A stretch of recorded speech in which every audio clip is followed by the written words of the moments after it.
Comrades welcome back to figuring out by Jack. ఒక loan తీసుకోవాలి అంటే Aadhaar card, PAN card, voter ID, మీ CIBIL score కరెక్ట్గా ఉండాలి. మీరు బ్యాంకుల చుట్టూ 4-5 సార్లు తిరిగి ఈ డాక్యుమెంట్స్ అన్నీ కూడా కరెక్ట్గా ఉండి హయ్యర్ అథారిటీస్ వెరిఫై చేసిన తర్వాత మీకు లోన్ అనేది అప్రూవ్ అవుతుంది. కానీ ఇప్పుడు మీకు 10,000, 20,000, 30,000, 40,000, 50,000 లోన్ 2 నిమిషాల్లో వస్తుంది. కేవలం 2 నిమిషాల్లో. అసలు బ్యాంకుకి వెళ్ళాల్సిన పని కూడా లేదు. మీ సిబిల్ స్కోర్ అవసరం లేదు, డాక్యుమెంట్స్ అవసరం లేదు, ఏమీ అవసరం లేదు. జస్ట్ కావాల్సిందల్లా ఆధార్ కార్డు, మీ ఫోటో వెరిఫికేషన్ అండ్ మీ ప్రైవేట్ ఫొటోస్ లేదా మీ గర్ల్ ఫ్రెండ్తో దిగిన ఫొటోస్ లేదా మీ ఫ్యామిలీ కాంటాక్ట్స్ అన్నీ కూడా ఉంటేనే లోన్ వస్తుంది. అరే ఇదేంద్రా నా గర్ల్ ఫ్రెండ్స్తో దిగిన ఫొటోస్ మా ఫ్యామిలీ కాంటాక్ట్స్ ఎందుకురా అంటే చెప్తా, మెల్లగా చెప్తా. మీరు అబ్జర్వ్ చేసే ఉంటారు, మీ ఫోన్కి ఏదో ఒక రోజు ఖచ్చితంగా ఒక మెసేజ్ వచ్చే ఉంటుంది. Get instant loan up to 1,50,000, get instant loan up to 50,000 rupees, get instant loan up to 2,00,000 rupees అని చెప్పి. లేదా మీరు ఈ ఇన్స్టంట్ యాప్ యాడ్స్ ఖచ్చితంగా చూసే ఉంటారు. రణబీర్ కపూర్ ప్రమోట్ చేసుడో, ఇంకొకటి ప్రమోట్ చేసుడో, ఇంకొకటి ప్రమోట్ చేసుడో, పెద్ద పెద్ద వాళ్ళందరూ కూడా ఈ ఇన్స్టంట్ యాప్స్ గురించి ప్రమోట్ చేయడం మీరు చూసే ఉంటారు. ఈ రెండు చూడకపోతే ఖచ్చితంగా మీ ఫ్రెండ్స్లో ఎవరో ఒకరు ఈ ఇన్స్టాంట్ లోన్ యాప్స్ బారిన పడే ఉంటారు. మార్కెట్లో చాలా యాప్స్ వచ్చేసాయి మనకి ఇన్స్టాంట్గా వితౌట్ పేపర్ వర్క్ లోన్ ఇచ్చేవి. 10,000, 20,000, 30,000, 40,000, 50,000 అప్ టు 1,00,000 మించి కూడా ఇన్స్టాంట్గా లోన్స్ ఇస్తున్నాయి ఈ యాప్. జస్ట్ మీ ఆధార్ కార్డు, మీ ఫేస్ వెరిఫై చేస్తుంది, 2 నిమిషాల్లో మీ అకౌంట్లో డబ్బులు పడతాయి. లోన్ ఇవ్వడం ఎంత స్మూత్గా ఇస్తారో లోన్ రికవర్ చేయడం కూడా అంతే దారుణంగా చేస్తారు. లోన్ ఒకవేళ మీరు ఇన్ టైంకి రీపే చేయలేదు అంటే ఎంత ఘోరంగా ఏడిపిస్తారు, ఎంత ఘోరంగా అవమానిస్తారు అంటే ఆ అవమానం తట్టుకోలేక మీరు సూసైడ్లు చేసుకుంటారు. ఈ న్యూస్ చూడండి, ఈ న్యూస్ చూడండి, ఇది చూడండి, ఇది చూడండి, ఇది చూడండి. ఎంతో మంది స్టూడెంట్స్ ఈ ఇన్స్టాంట్ లోన్ యాప్స్ బారిన పడి సూసైడ్లు చేసుకున్నారు. ఎందుకు అంత మనం ఏం చేస్తారా వీళ్ళు అంటే, మీరు ఎప్పుడైతే 10కి 20కి లోన్స్ ఇచ్చే యాప్స్ డౌన్లోడ్ చేసుకొని అది అడిగిన దానికల్లా ఎలో ఎలో ఎలో ఎలో ఎలో అని కొడతారో అప్పుడే అది మీ ఫోన్లో ఉన్న ప్రైవేట్ డేటా అన్నిటికీ యాక్సెస్ అడుగుతుంది. మీరు ఎప్పుడైతే ఇన్స్టాంట్ లోన్ యాప్స్ నుంచి లోన్ తీసుకున్నారో మీ ప్రైవసీని వాళ్ళకి డైరెక్ట్గా అమ్మేసుకున్నట్టే. ఎప్పుడైతే మనం లోన్ రికవరీ చేయలేదో అప్పుడు మనకి కాల్ వస్తుంది, లోన్ రికవరీ చెయ్యరా అని. అప్పుడు మనం ఏం చేస్తాం, 1-2 సార్లు వాడికి ఆన్సర్ చేసి 3వసారి మన దగ్గర డబ్బులు ఉండవు కాబట్టి వాడి ఫోన్ అనేది ఆన్సర్ చేయకుండా ఆపేస్తాం. అప్పుడు వాడేం చేస్తాడు, మన ఫొటోస్ మార్ఫ్ చేసినవి, మన గర్ల్ ఫ్రెండ్తో దిగిన ఫొటోస్, మన ప్రైవేట్ గ్యాలరీలో ఫోల్డర్లో ఒక నంబర్ టైప్ చేస్తే ఇంకో ఫోల్డర్ ఓపెన్ అవుతుంది చూడ, ఆ ఫోల్డర్లో ఉన్న ఫొటోస్ కూడా తెచ్చి మనకి వాట్సాప్లో పంపుతాడు. వీడియో పడరా నాయన అని చెప్పేసి వీడి నెంబర్ బ్లాక్ చేస్తాం. అప్పుడేం చేస్తాడు వాడు, మన అయ్యకి, అమ్మకి, ఇంకా టీచర్లకి, ఇంకొకళ్ళకి, మన ఫ్రెండ్స్కి అందరికీ ఫోన్ చేసి ఈ నా కొడుకు డబ్బులు కట్టట్లేదు అని చెప్పి మన పరువు అంతా తీస్తాడు. అది తట్టుకోలేక, ఆ అవమానాలు తట్టుకోలేక ఎంతోమంది స్టూడెంట్స్ చచ్చిపోతున్నారు. వాళ్ళకి ఫోన్ చేసి డబ్బులు కట్టమనడమే కాకుండా మీరు గర్ల్ ఫ్రెండ్స్తో దిగిన ఫొటోస్ ఇవన్నిటిని కూడా వాళ్ళందరికీ షేర్ చేస్తాడు. సరే ఇది పక్కన పెట్టేసేయండి. ఇఫ్ నువ్వు లోన్ రీపే చేసినా, ఫర్ ఎగ్జాంపుల్ నువ్వు 10,000 రూపాయలు లోన్ తీసుకున్నావు, ఆ లోన్ని ఇన్ టైంకి రీపే చేసినావు, కానీ వాడి దగ్గర నీ ప్రైవేట్ డేటా ఉంటుంది. ఇఫ్ ఆ ప్రైవేట్ డేటా అనేది టెంప్టింగ్గా ఉందనుకోండి, చాలా చాలా మసాలాతో ఉందనుకోండి, వాడు నువ్వు లోన్ రీపే చేసినా కూడా వదలడు, ఇంకా ఇంకా ఇంకా డబ్బులు కట్టించుకుంటాడు, లేదా ఈ ప్రైవేట్ డేటా లీక్ చేసేస్తా అంటాడు. ఎన్నో కేసులు మీరు ఇక్కడ చూడవచ్చు. ఈ న్యూస్ చూడండి, 10,000 తీసుకున్న వాడితో 1,00,000 రూపాయలు కట్టించుకున్నారు. ఈ instant Chinese apps main target ఈ 18 ఇయర్స్ నుంచి 22 ఇయర్స్ పోరగాళ్ళు. అరే చిన్న పిల్లలు వీళ్ళు, అప్పుడప్పుడే లోకాన్ని చూస్తారు, అప్పుడప్పుడే కాలేజ్ చూస్తారు. అరే కాలేజ్ అంటే ఇదా, తాగుడు అంటే ఇదా, సిగరెట్ అంటే ఇదా, లేకపోతే లోకం అంటే ఇదా. అప్పుడప్పుడే వాళ్ళు మెల్లమెల్లగా ఎక్స్ప్లోర్ చేస్తారు. అరే బయటికి వెళ్ళి స్ట్రీట్ ఫుడ్ తిందాం, నూడిల్స్ తిందాం, లేకపోతే మంచూరియా తిందాం, ఫ్రెండ్స్ అందరితో కలిసి దావత్ చేసుకుందాం, పబ్కి వెళ్దాం, లేకపోతే ఇంకోటి చేద్దాం. అప్పుడప్పుడే ఆ 18 ఇయర్స్ పోరగాడి థాట్ ప్రాసెస్ అనేది అప్పుడప్పుడే ఇలా గ్రో అవుతూ ఉంటుంది. కొత్త కొత్త థింగ్స్ ట్రై చేద్దాము అని. ఇంట్లోనేమో పాకెట్ మనీ అడగలేడు. అప్పుడు వాడికి ఈ ఇన్స్టాంట్ లోన్ యాప్స్ డబ్బులు ఇస్తున్నాయి అని తెలిసినప్పుడు ఖచ్చితంగా ఎక్కువ ఆలోచించకుండా అన్నిటికీ ఎల్లో కట్టేసి డబ్బులు తీసేసుకుంటాడు. అండ్ వాడు తీసుకునే లోన్ 2,000 లేదా 3,000, 4,000 కాబట్టి ఆ లోన్ అనేది వాడికి కూడా బర్డెన్లా అనిపించదు. అర్థమవుతుందా? ఇప్పుడు ఫర్ ఎగ్జాంపుల్ వాడు ఎప్పుడు భయపడతాడు అంటే అరే 50,000 తీసుకుంటున్నానా అంటే నా స్తోమతకి మించి నేను తీసుకుంటున్నానా అన్నప్పుడు వాడు భయపడతాడు. కానీ ఇన్స్టాంట్గా వీళ్ళు 2,000, 3,000, 5,000, 6,000 ఇస్తున్నారు అంటే అరే కట్టేయొచ్చులే, లివ్ ఇన్ ద మూమెంట్. పక్కనోడు ఏం చేస్తాడు, రెచ్చగొడతాడు, అరే మామ తీసుకోరా, లైఫ్ అంటే ఏందిరా, ఒక్కసారే బతకాలరా, అదిరా ఇదిరా అని చెప్పి తీసేసుకోమంటాడు. వాడు తీసేసుకుంటాడు. కానీ వాడికి ఎక్కడి నుంచి వస్తాయి, మళ్ళీ వాళ్ళ మమ్మీ దగ్గర నుంచో, డాడీ దగ్గర నుంచో, అక్క దగ్గర నుంచో తీసుకురావాలి. కరెక్ట్ టైంకి రానప్పుడు వాడు ఏం చేస్తాడు, ఇంకో సోర్స్ లేదు కదా, ఇంకొకటి దగ్గరికి ఫ్రెండ్ దగ్గర అడగలేడు, ఇంకొకరిని అయితే అడగలేడు. మమ్మీ డాడీ వాళ్ళు ఇయ్యనప్పుడు ఏం చేస్తాడు, వాడు కాల్స్ అటెండ్ చేయడం ఆఫ్ చేసేస్తాడు. వీడు ఫోన్స్ ఎత్తడం ఆపేసిన తర్వాత వాడేం చేస్తాడు, మార్ఫ్డ్ ఇమేజెస్ పంపిస్తాడు. వీడు ప్యానిక్ అయిపోతాడు. అంటే ఇప్పుడు ఒక 25 years పోరగాడికి మార్ఫ్డ్ ఇమేజెస్ కానీ ఇంకోటి పంపిస్తే వాడికి ఎలా డీల్ చేయాలో ఆ సిచ్యువేషన్ని అర్థమవుద్ది.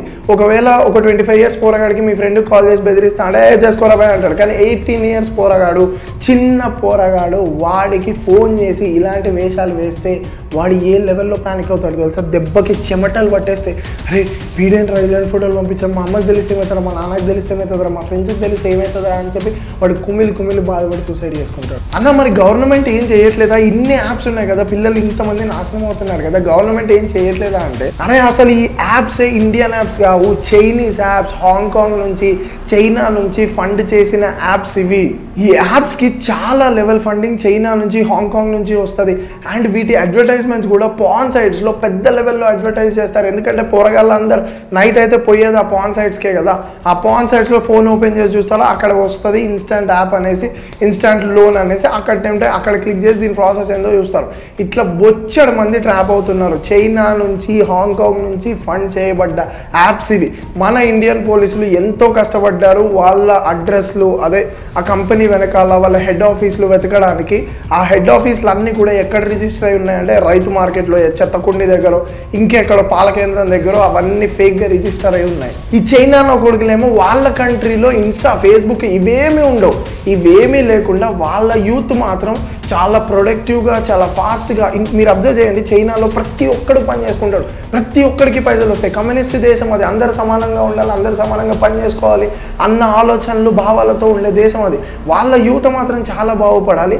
అక్కడ నుంచి ఇలా దొంగేషాలు వేసి మన ఇండియాలో ఇలాంటి యాప్స్ని తీసుకొచ్చి, మన ఇండియాలో ఇలాంటి యాప్స్ని బాగా పెంచేసి మన యువత అంతా కూడా నాశనం కావాలి. చూడండి ఎన్ని యాప్స్, ఎం పాకెట్, పేసైస్, ట్రూ బ్యాలెన్స్, క్యాషీ అంట, ఇండియా లీడ్స్ అంట, ట్రాన్స్విఫ్ట్ అంట, స్లైస్ అంట, మనీ టేప్ అంట, 5 బిన్స్ ఇన్స్టెంట్ పర్సనల్ లోన్ అంట, క్రెడిట్ బి అంట.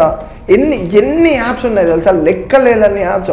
ఒక యాప్ నుంచి తీసుకోవచ్చు, ఇంకొక యాప్ నుంచి తీసుకోవచ్చు, ఇంకొక యాప్ నుంచి తీసుకోవచ్చు. ఇది ఎట్లయిపోయిందిరా అంటే ఒక యాప్ నుంచి నేను పైసలు తీసుకున్నా, దీన్ని రీపే చేయడానికి ఇంకొక యాప్ నుంచి తీసుకుంటా, దాన్ని రీపే చేయడానికి ఇంకొక యాప్ నుంచి తీసుకుంటా, దాన్ని రీపే చేయడానికి ఇంకొక యాప్ నుంచి తీసుకుంటా. ఇట్లా వాడి మంత్ మొత్తం ఆ 12th అయిందా ఈ యాప్లో పేమెంట్ చేయాలి, 13th అయిందా ఈ యాప్లో పేమెంట్ చేయాలి, 15th అయిందా ఈ యాప్లో పేమెంట్. జీవితాలన్నీ నాశనం. అరే మనం మిడిల్ క్లాస్ వాళ్ళం, మనకి చాలా చిన్న బతుకులు. పెద్దోళ్ళనే ఈ లోన్ యాప్స్ అనేవి వదలలేవు తెలుసా. విజీ సిద్ధార్థ్ తెలుసా, కెఫే కాఫీ డేని ఇంటర్నేషనల్ లెవెల్లో తీసుకెళ్ళాడు. ఆ బ్రాండ్ని, కాఫీ బ్రాండ్ని ఇంటర్నేషనల్ లెవెల్లో బిల్డ్ చేశాడు. అలాంటి ఒక పర్సన్ 29th July 2019లో సూసైడ్ చేసుకున్నాడు ఈ లోన్స్ వల్ల. అంత పెద్ద బ్రాండ్ బిల్డ్ చేసిన అతను, అంత నెట్వర్క్స్ ఉంటారు, అంతమంది ఫౌండర్స్ పరిచయమే ఉంటారు, మీడియా సపోర్ట్ ఉంటుంది, ఇన్ని థింగ్స్ ఉన్న పర్సనే ఆ ప్రెషర్ తట్టుకోలేక సూసైడ్ చేసుకున్నాడు. విజయ్ మాల్యా పరిస్థితి ఏమైంది, లోన్ తీసుకొని ఇండియా కూడా రాలేకపోతున్నాడు. ఎంతో ఇష్టంతో కట్టుకున్న ఇల్లులు, ఎంతో ఇష్టంతో కట్టుకున్న బంగ్లాలు అయినా కూడా వచ్చి వాటిని చూసుకోలేని పరిస్థితి లోన్స్ వల్ల. ఎంతమంది పెద్దోళ్ళు ఉన్నారు తెలుసా ఈ లోన్స్ బారైన పడడం. వాళ్ళే నాశనం అయిపోతున్నారా అంటే మన పరిస్థితి ఏంది, మన బతుకులు ఎంత చిన్న బతుకులు మనవి. సరే కాసేపు ఈ పోరగాలని, ఈ 18 to 22 years లేదా 25 years పోరగాలని పక్కన పెడితే పెద్దవాళ్ళకి కూడా ఈ లోన్స్ డేంజర్ ఉంది. పెద్దవాళ్ళు మీకు ఐడియా ఉండుంటే అసలు లోన్ ఎప్పుడు తీసుకునేవాళ్ళు, ఒకప్పుడు పిల్లల చదువు కోసమో లేకపోతే పిల్లలు అబ్రాడ్ వెళ్తున్నారు, మన దగ్గర డబ్బులు లేవు, వాడు అబ్రాడ్ వెళ్ళి ఎంతో కొంత సంపాదిస్తాడు, లోన్ రీపే చేసుకోవచ్చు అన్న పాయింట్లోనూ, లేకపోతే బాగా అవసరం వస్తే మ్యాక్సిమం నేను చూసింది అయితే మా ఫ్యామిలీస్లో లోన్ ఎప్పుడు తీసుకుంటారు అంటే పిల్ల పెళ్ళి చేయాలి, లేకపోతే పోరగాడి పెళ్ళి చేయాలి, పెళ్ళికి తీసుకుంటారు, లేదా ఎడ్యుకేషన్కి తీసుకుంటారు, అబ్రాడ్కి వెళ్ళడానికి తీసుకుంటారు. ఈ 3 కేసెస్కి తప్ప నేను పెద్దోళ్ళు లోన్ తీసుకోవడం ఇంతవరకు చూడలేదు. కానీ ఇప్పుడు లోకం చాలా ఫాస్ట్గా మారుతుంది. పైనున్న కార్పొరేట్ నా కొడుకులు, ఆ పైనున్న లీడర్స్ ఏం చేశారు అంటే అసలు నీడ్స్కి వాంట్స్కి తేడా తెలియకుండా మన మైండ్ని అంతా కూడా మ్యానిపులేట్ చేసి పాడుతున్నారు. ఈ కార్పొరేట్స్ నా కొడుకుల వల్ల మన స్పెండింగ్ కెపాసిటీ ఏ లెవెల్లో ఇంక్రీజ్ అయింది అంటే, అరే సింగిల్ బెడ్రూమ్ కావాల్సిన చోట ట్రిపుల్ బెడ్రూమ్ తీసుకుంటున్నాము లోన్ తీసుకొని, అరే 10 లక్షల కారు కొనాల్సిన చోట 25 లక్షలు పెట్టి కారు కొంటున్నాము లోన్ తీసుకొని. ఈ కార్పొరేట్ లీడర్స్ మన డెసిషన్ మేకింగ్ని, మన ఫోకస్ని, మన పేషెన్స్ని కిల్ చేసి పాడుతున్నారు. వాళ్ళ బ్రాండ్స్ యొక్క డిమాండ్ పెరగడం కోసం ఆ బ్రాండ్ని మన లైఫ్లో దాని ఇన్వాల్వ్మెంట్ అనేది పెంచుతున్నారు. అర్థమవుతుందా? దాని డిమాండ్ పెరగడం కోసం మన లైఫ్లో దాన్ని బాగా ఇన్వాల్వ్ చేస్తున్నారు. మీకు బెస్ట్ ఎగ్జాంపుల్ చెప్పనా, జియో అసలు ఒకప్పుడు 1.5 GB డేటా అనేది మనం 2 months 3 months 4 months యూజ్ చేస్తాం. కానీ ఇప్పుడు ఆ 1.5 GB డేటా అనేది మనకి రోజుకి సరిపోవట్లేదు, అది నెసెసరీ అయిపోయింది. అర్థమవుతుందా మీకు? ఒకప్పుడు 1.5 అనేది మనకి చాలా మంచి వచ్చేది, కానీ ఇప్పుడు ఇన్స్టెంట్గా అయిపోతుంది. ఎందుకు? ఆ బ్రాండ్ దాని నెసెసిటీ పెంచింది, ఫ్రీగా ఇచ్చేసి అందరినీ ఫ్రీగా వాడమని చెప్పేసి మొత్తం రచ్చరచ్చ చేసేసి దాని ఇన్వాల్వ్మెంట్ అనేది పెంచేసింది. ఇప్పుడు అది లేకపోతే మన డే గడవదు. సేమ్ అలాగే ప్రతి ఒక్క బ్రాండ్ కూడా వాళ్ళ బ్రాండ్ డిమాండ్ పెరగడం కోసం, వాళ్ళకి సేల్స్ పెరగడం కోసం మన లైఫ్లో దాని ఇన్వాల్వ్మెంట్ అనేది పెంచుతుంది. సేమ్ ఈ జియో ఎగ్జాంపుల్, ఒకప్పుడు 1.5 GB ఎట్లయితే అన్నానో, సేమ్ అలాగే ఒకప్పుడు లోన్ తీసుకోవాలి అంటే చాలా ఆలోచించి కట్టగలుగుతామా లేదా, మొత్తం అందరు ఇంట్లో రిలేటివ్స్ అందరు కూర్చొని అరే లోన్ తీసుకుంటున్నావా, ఏం చేద్దాం, ఎట్లా చేద్దాం అని చెప్పేసి ఒక 10 నిమిషాలు 20 నిమిషాలు డిస్కషన్ తర్వాత లోన్ తీసుకునేవాళ్ళు. కానీ ఇప్పుడు ఇన్స్టాంట్ లోన్స్ వల్ల, ఈ క్రెడిట్ కార్డ్స్ వల్ల 2 నిమిషాల్లో లోన్ దొరుకుతుంది. మితిమీరి మనం లోన్స్ తీసుకోవడం వల్ల ఈ డిప్రెషన్లు, మెంటల్ హెల్త్లు, సూసైడ్లు, నేను లాస్ట్ వీడియోలో చెప్పాను నెక్స్ట్ జనరేషన్ ఎందుకు నాశనం అయిపోతుంది అంటే ఇందుకే నాశనం అయిపోతుంది.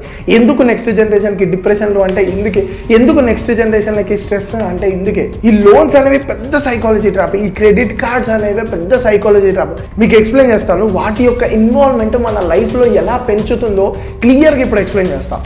మీరు అబ్జర్వ్ చేయండి, మీరు టీవీ తీసుకున్నా, ఫ్రిడ్జ్ తీసుకున్నా, లేకపోతే వాషింగ్ మిషన్ తీసుకున్నా, బైక్ తీసుకున్నా, కార్ తీసుకున్నా, అక్కడ ఒక స్పెషల్ ఆఫర్ ఉంటుంది. ఒకవేళ మీరు క్రెడిట్ కార్డ్ ద్వారా పే చేస్తే మీకు అడిషనల్ ఆఫర్, అడిషనల్ డిస్కౌంట్ అయితే వస్తుంది అని. మీరు యాపిల్ ప్రోడక్ట్స్ తీసుకున్నా సరే హెచ్డిఎఫ్సి క్రెడిట్ కార్డ్ ఉంటే, మీరు ఇంకోటి తీసుకున్నా సరే హెచ్డిఎఫ్సియో లేకపోతే ఇంకోటి ఉంటే మీకు అడిషనల్ డిస్కౌంట్ వస్తుంది అని చెప్పి అక్కడ మెన్షన్ చేస్తారు. అది అమెజాన్ ఫెస్టివల్ సీజన్ అయినా, లేకపోతే మింత్రా ఫెస్టివల్ సీజన్ అయినా, గ్రేట్ ఇండియన్ సేల్ అయినా, ఏదైనా సరే క్రెడిట్ కార్డ్ యూజ్ చేస్తే ఎక్స్ట్రా డిస్కౌంట్ వస్తుంది. చాలా మంది మీరు అబ్జర్వ్ చేసే ఉంటారు, అరే మామ క్రెడిట్ కార్డ్ ఉందా, ఈ ప్రోడక్ట్ కొంటున్నారా, మీ దగ్గర లేకపోతే మీ ఫ్రెండ్కి ఫోన్ చేస్తారు, వాడి దగ్గర పోతే రిలేటివ్స్కి ఫోన్ చేస్తారు, లేకపోతే వాళ్ళ ఫ్రెండ్ వాళ్ళ తమ్ముడు వాళ్ళ బాబాయ్ వాళ్ళ చెల్లె కొడుకు ఫోన్ చేసి అక్కడ నుంచి క్రెడిట్ కార్డ్ తెప్పించుకొని అక్కడ నుంచి మీ ప్రోడక్ట్ అనేది పర్చేస్ చేసుకుంటారు. ఆ పర్చేస్ తర్వాత మీకు అనిపిస్తుంది, దీని అమ్మ జీవితం ఇంత ప్రాసెస్, ఇంత తలకాయ నొప్ప, మనకే ఒక క్రెడిట్ కార్డ్ ఉంటే అయిపోద్ది కారా అని చెప్పి మన మైండ్కి ఆలోచన వస్తుంది. అది ఎవరు? ఆ కార్పొరేట్స్ ఆడిస్తున్న ఆట. చూసారా, ఆ క్రెడిట్ కార్డ్ అనేది నెసెసరీ అన్నట్టు చేసేసారు, దాని ఇన్వాల్వ్మెంట్ అనేది మన లైఫ్లో పెంచేశారు. మీరు షాపింగ్ మాల్స్కి వెళ్ళినప్పుడు, పర్టికులర్గా షాపింగ్ మాల్స్కి వెళ్ళినప్పుడు మీరు ఆ మాల్ని చూసి మస్త్ ఎక్సైట్ అవుతారు. అరే తోపు బ్రాండ్స్ ఉన్నారా, అరే క్రేజీ షూరా, క్రేజీ షర్ట్ రా, అరే క్రేజీ ఫుడ్ రా, పొగల్ ఫుడ్ రా, అరే అదిరా అదిరా అని ఎక్సైట్ అయిపోతూ ఉంటారు. కానీ మన పర్స్లో ఉన్న బ్యాలెన్స్ చూస్తే కేవలం ఒక 5,000 కన్నా ఎక్కువ ఉండదు. ఎగ్జాక్ట్గా అదే ఆలోచన మన మైండ్లో పడ్డప్పుడు ఒక పర్సన్ వస్తాడు, ma'am credit card ma'am 5 minutes నా గురించి వినండి అంటాడు. మన మైండ్లో నీడ్ క్రియేట్ చేసి కరెక్ట్ టైంకి దాని సొల్యూషన్ క్రెడిట్ కార్డ్ అని ప్రొజెక్ట్ చేస్తారు corporate. Discounts on flight tickets, hotel rooms, spa. అబ్బా ఈ లాంచెస్ అయితే, ఎయిర్పోర్ట్ లాంచెస్ సీరియస్లీ నేనే టెంప్ట్ అయిపోయినా. నేను రీసెంట్గా కిలిమంజారో ఆఫ్రికా వెళ్ళినప్పుడు నా దగ్గర క్రెడిట్ కార్డ్ లేదు, సో ఫ్లైట్ అనేది కొంచెం డిలే అయింది అనమాట. సో లాంచ్లో వెయిట్ చేద్దాము అని చెప్పి మా బ్రదర్ వాళ్ళు వెళ్తున్నారు, సో ఆయన దగ్గర ఇంకో క్రెడిట్ కార్డ్ ఉంది, నన్ను కూడా తీసుకెళ్ళాడు. జస్ట్ 1 రూపీ పే చేస్తే చాలు మీరు ఎయిర్పోర్ట్ లాంచ్ని ఫ్రీగా యూజ్ చేసుకోవచ్చు అనమాట. డిఫరెంట్ ఫుడ్ ఐటమ్స్, ఫుడ్, జ్యూసులు, ఇడ్లీ, సాంబార్, వడ, దోశ, 10 టిఫిన్ ఐటమ్స్లు. మీకు కావాలి అంటే ఆల్కహాల్లో వోడ్కా, విస్కీ, రమ్ము, మొత్తం అన్నీ.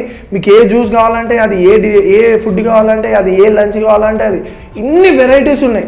Just 1 rupee. మీ దగ్గర క్రెడిట్ కార్డ్ ఉంటే చాలు.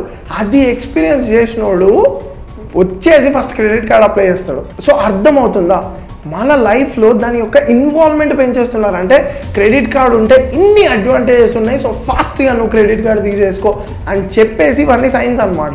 కానీ పాయింట్ ఏందిరా అంటే ఇవన్నీ కూడా ఖచ్చితంగా అంటే ఎయిర్పోర్ట్కి వెళ్తే ఖచ్చితంగా లాంచ్లోనే ఉండాలని మన మిడిల్ క్లాస్ వాళ్ళకి ఇవన్నీ నెసెసరీ కావు. ఖచ్చితంగా మనం తో బ్రాండ్ కొనాలి అని కాదు, మనం చిన్న బ్రాండ్తో కూడా బతికేయచ్చు. ఇవన్నీ కూడా లగ్జరీ థింగ్స్, నెసెసిటీ కాదు. ఇవన్నీ కూడా లగ్జరీ థింగ్స్. లాంచ్లో కాకపోయినా మనం నార్మల్గా కూర్చొని కూడా ఫ్లైట్ జర్నీ చేసి రావచ్చు. మాల్స్లో అవి కొనకపోయినా ఇంకెక్కడన్నా వెళ్ళి మనకు కావాల్సిన థింగ్స్ కొనుక్కోవచ్చు. ఇవన్నీ కూడా నెసెసరీ కాదు, ఇవన్నీ కూడా లగ్జరీ థింగ్స్ అంతే. కానీ ఆ నెసెసరీ ఏంటో ఆ లగ్జరీ ఏంటో అర్థం కాక ఇష్టం వచ్చినట్టు చేస్తున్నారు. అలా ఏందన్నా మిడిల్ క్లాస్ వాడు ఎప్పుడు మిడిల్ క్లాస్ లెక్కనే ఉండాలి. తో బ్రాండ్ మేము కొనుక్కోవద్దా, లేకపోతే 3 బెడ్రూమ్ మేము కొనుక్కోవద్దా, లేకపోతే వాషింగ్ మిషన్ మేము కొనుక్కోవద్దా అని మీ మైండ్లో ఒక క్వశ్చన్ వస్తుంది. కానీ కొనుక్కోవచ్చు. ఎప్పుడు కొనుక్కోవాలి? మనం కష్టపడి సంపాదించి ఆ డబ్బుతో కొనుక్కోవాలి, అప్పు చేసి కొనుక్కోకూడదు అన్నదే నా పాయింట్. అర్థమవుతుందా? కొనుక్కో, నువ్వు బెంజ్ కొనుక్కో, రోల్స్ రాయ్స్ కొనుక్కో, ఇంకోటి కొనుక్కో, బంగ్లా కొనుక్కో, కానీ ఎప్పుడు మనం కష్టపడి డబ్బులు సంపాదించి ఆ డబ్బుతో కొనుక్కోవాలి. కానీ ఓ 10 రూపాయలు, 100 రూపాయలు, 1,00,000 రూపాయలు అప్పు చేసి ఆ లోన్తో కొనుక్కోవద్దు, ఆ లోన్ బారిన పడద్దు అన్నదే నా పాయింట్. ఇన్ని చెప్పినా సరే మన మిడిల్ క్లాస్ వాళ్ళ దగ్గర ఒక గోల్డెన్ స్టేట్మెంట్ ఉంటుంది. ఏంటి? అరే లైఫ్ అనేది ఒకటేరా, ఇప్పుడే ఎంజాయ్ చేయాలరా అని చెప్పి చాలామంది క్రెడిట్ కార్డులు తీసేసుకుంటారు. తీసేసుకున్న తర్వాత ఫస్ట్ మీరు క్రెడిట్ కార్డ్ యూజ్ చేయడం స్టార్ట్ చేస్తే కొన్ని పాయింట్స్ వస్తాయి, వాటికి చాలా బెనిఫిట్స్ ఉంటాయి, ఆఫర్స్ ఉంటాయి. కానీ మీరు ఒక లెవెల్ అంటే ఒక నంబర్ ఆఫ్ పాయింట్స్ రీచ్ అయిన తర్వాతే ఆ క్రెడిట్ కార్డ్ పాయింట్స్ని మీరు యాక్సెస్ చేసుకోవచ్చు, రీడీమ్ చేసుకోవచ్చు. సో మీరు ఆ లెవెల్ రీచ్ అవ్వడం కోసం అంటే ఇప్పుడు మీరు 10,000 ఖర్చు పెడితే ఒక కాయిన్ వచ్చింది, కానీ మీకు 10 కాయిన్లు కావాలి. అప్పుడు మీరు ఏం చేస్తారు? 10,000 రూపాయలు ఖర్చు పెడతారు, అప్పుడు మీకు 10,000 కాయిన్లు వస్తాయి. ఆ కాయిన్స్తో మీకు ఈ స్పెషల్ ఆఫర్స్ ఇంకోటి ఏవో వస్తాయి. మళ్ళీ వాటిని ఆ పైసలు రీడీమ్ చేసుకున్న తర్వాత మీరు ఇంకొన్ని పైసలు కడితే మీకు ఆ బోనస్లు వస్తాయి. వాటికి మీరు డబ్బులు ఖర్చు పెడుతున్నారు. అర్థమవుతుందా? మీరు ఆ బోనస్ పాయింట్స్ రీడీమ్ చేసుకోవడానికి కూడా ఇంకొన్ని పైసలు ఖర్చు పెట్టి మీరు అది తీసుకురావాలి. మీకు ఇక్కడ బెనిఫిట్ జరుగుతుంది, నేను బెనిఫిట్ జరగట్లేదు అనట్లేదు.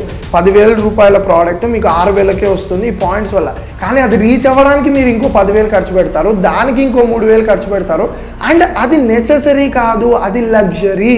ఆ లగ్జరీ కోసం మీరు మళ్ళీ షాపింగ్ చేస్తారు, మళ్ళీ షాపింగ్ చేస్తారు, ఒక ట్రాప్లో పడతారు.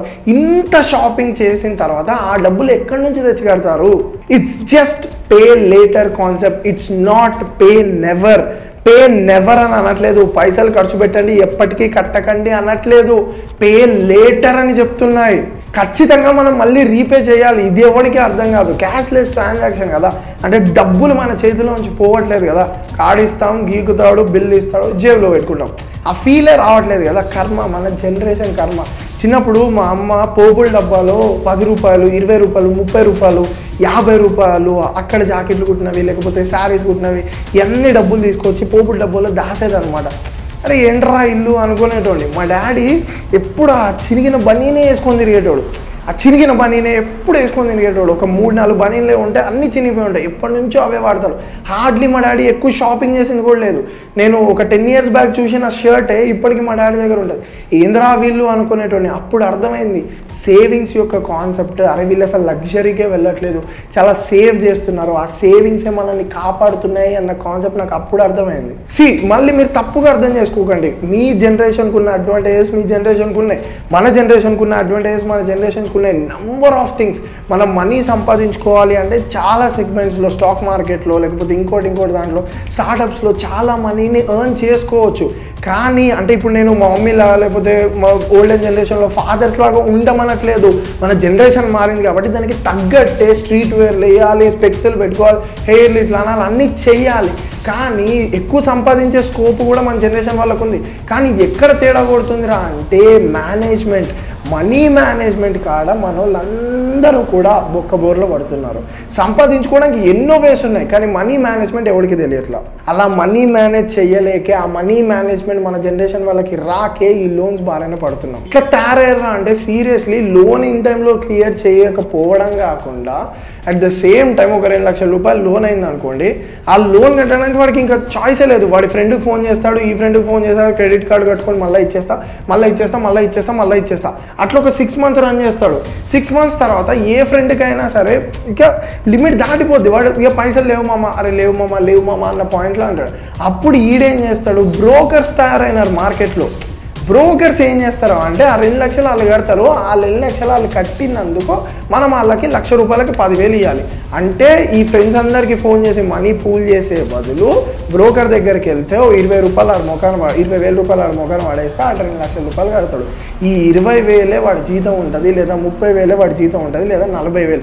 40,000లో 50% 20,000 ప్రతి మంత్ ఆ లోన్ని వాడు రీపే చేసుకుంటూ, అంటే ఆ క్రెడిట్ కార్డ్ని యాక్టివ్ ఉంచడం కోసం వాడు ప్రతి నెల 20,000. ఎవరికి పోతున్నట్ట 20,000? మనకి, మన కడుపుకి పోయినా మంచిదే కదా. అరే నీ సంపాదన ఎవడో సొత్తు అవుతుంది నువ్వు చేసిన తప్పు వల్ల. ఆ 2 లక్షలు తీసుకొని దేనికో దానికి ఖర్చు పెట్టడం వల్ల, ఆ 2 లక్షలు లేదా 30,000 50,000 దేనికో దానికి నువ్వు ఖర్చు పెట్టడం వల్ల, లగ్జరియస్ లైఫ్ ఒక పర్టికులర్ టైంలో లీడ్ చేయడం వల్ల, లేకపోతే ఏదో ఒక సెగ్మెంట్లో నువ్వు తప్పు చేయడం వల్ల నువ్వు కష్టపడి మంత్కి సంపాదించే సొత్తు అంతా కూడా వేరే ఎవరికి సంపద అవుతుంది కదా అన్న. మరి దీనికి సొల్యూషన్స్ ఏందన్నా అంటే లివ్ అ మినిమల్ లైఫ్. అర్థమవుతుందా? మీ గర్ల్ ఫ్రెండ్ని స్ప్లెండర్ మీద తిప్పితే తప్పేమీ కాదు, బుల్లెటే ఉండాలని రూల్ ఏం లేదు. మీ గర్ల్ ఫ్రెండ్ని ఒక ఫాస్ట్ ఫుడ్ సెంటర్కి తీసుకెళ్తే తప్పేం కాదు, 5 స్టార్ హోటల్కే తీసుకెళ్ళాలని రూల్ ఏం లేదు. అరే నువ్వు కొన్ని రోజులు షాపింగ్ చేయకపోతే ఏం కాదు, నేనున్న బ్లాక్ అండ్ వైట్ ఇదే బట్టలు నేను 3 సంవత్సరాల నుంచి వేసుకుంటున్నా. ఐదర్ వేస్తే బ్లాక్ కలర్ వేస్తా, లేకపోతే వైట్ కలర్ వేస్తా, లేదా బ్లాక్ కలర్ వేస్తా, లేకపోతే వైట్ కలర్ వేస్తా. నేను లిటరల్లీ ఇప్పుడు కొనుక్కోవాలి అనుకుంటే ఒక 30,000 రూపాయలు పెట్టి షాపింగ్కి వెళ్ళొచ్చు, కానీ నేనే ఎందుకురా మనకు అవసరం లేదు ఈ ప్యాటర్న్లో వెళ్దాము అని నేను ఫిక్స్ అయినా. ఒకప్పుడు నాకు ఫెయిల్యూర్ వచ్చినప్పుడు మనం రోజుకు ఒక డ్రెస్, రోజుకు ఒక స్ట్రీట్ వేర్, రోజుకు ఒక ఫ్యాషన్ ప్రోడక్ట్ అవసరం లేదు. మన ఫేస్కి సీరంలు, గీరంలు, స్క్రబ్బులు ఇవి అవసరం లేదు. ఒక సంతూర్ సోప్తో మొహం కడుక్కొని మనం పని చేసుకోవచ్చు. మన చేతికి యాక్సెసరీస్ లేకపోతే ఇంకోటి ప్రెజెంట్ అవసరం లేదు. కొన్ని మనం సంపాదించిన తర్వాత పెట్టుకోవచ్చు. Compromise your wants and focus on your needs. మీ శాలరీలో 30% కన్నా ఎక్కువ ఈఎంఐ కట్ అవ్వకూడదు. 30% ఇస్ ద లిమిట్. ఈ క్రెడిట్ కార్డ్ నా కొడుకులు 0 interest period, no cost EMI, no hold on charges అని ఇలాంటి టెక్నికల్ వర్డ్స్ యూజ్ చేసి అరే అంతా ఫ్రీ అయినా అన్నట్టు మనకి చెప్తారు, కానీ కాదు. 0 ఇంట్రెస్ట్ రేట్ ఎప్పుడు వాళ్ళు ఇచ్చిన డ్యూ డేట్ కన్నా ముందు పే చేస్తే మనం అలా చేయం కదా. పేమెంట్లు క్లియర్ చేయకుండా చాలా మంది క్రెడిట్ కార్డ్ని యాక్టివ్గా ఉంచితే చాలు, అంటే ఇప్పుడు క్లియర్ చేయాల్సిన అవసరం ఏముంది, యాక్టివ్గా దాన్ని రన్ చేసుకుంటూ ముందుకెళ్తాం. నాశనం అయిపోతాం మనం. సీరియస్లీ చెప్తున్నా, ఫైనాన్షియల్ మేనేజ్మెంట్ సరిగ్గా లేకపోతే మనం అతలాకుతలం అయిపోతాం. ఎందుకంటే డబ్బు ఖర్చు పెట్టడం సులువు, కానీ డబ్బు 1 రూపాయి పుట్టించడం, సంపాదించడం చాలా చాలా చాలా కష్టం. మీకు తప్పుగా అనిపించవచ్చు, లేకపోతే నేను చెప్పేది మీకు హార్ష్గా అనిపించవచ్చు, బట్ నా ఇంటెన్షన్ నా ప్రజలు బాగుండాలి, పోరగాళ్ళు బాగుండాలి అన్న ఒక్క ఇంటెన్షన్. నేను గాంజా మీద వీడియోలు చేసిన, ఓన్లీ ఫ్యాన్స్ మీద వీడియో చేసిన, వేప్ గురించి వీడియో చేసిన, ఇండియన్ ఎడ్యుకేషన్ గురించి వీడియో చేసిన, ఫైనాన్షియల్ ట్రాప్స్ లేకపోతే స్కామర్ల గురించి, ఫేక్ కోర్సుల గురించి వీడియో చేసిన, లేకపోతే బ్రహ్మ ముహూర్తం గురించి వీడియో చేసిన, 4 hours స్లీప్ గురించి వీడియో చేసిన, దేని గురించి ముద్రాస్ గురించి వీడియోస్ చేసిన మీ బాగోగుల కోసమే. అంటే మీరు బాగుండాలి అన్న పాయింట్, రాంగ్ డైరెక్షన్లో వెళ్ళకూడదు అన్న point. So love you all comrades.